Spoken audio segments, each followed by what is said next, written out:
శరణాగతి అంటే వేరొకరికి దాసోహం కావడం, బానిస కావడం కాదు.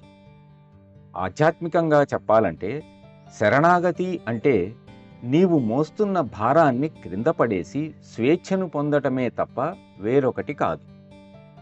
దైవం మీద భక్తి అనేదేమీ లేదు. భగవంతుడికి మీ భక్తి, మీ గౌరవం ఏమీ అక్కరలేదు. మీరు గౌరవించినా గౌరవించకపోయినా ఆయన ఎంతమాత్రం పట్టించుకో. మరి ఆయనకు కావలసింది ఏమిటి?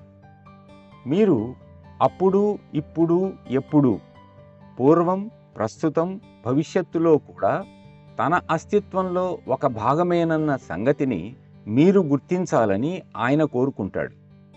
ఎందుకంటే మన జీవితం ఎప్పుడూ ఆయన మీదే ఆధారపడి ఉంది కాబట్టి.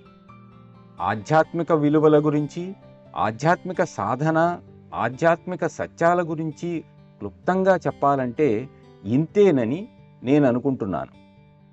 మాస్టర్లు, వారి బోధనలు, దశా నియమాలు ఇవే మనకు పునాదులు.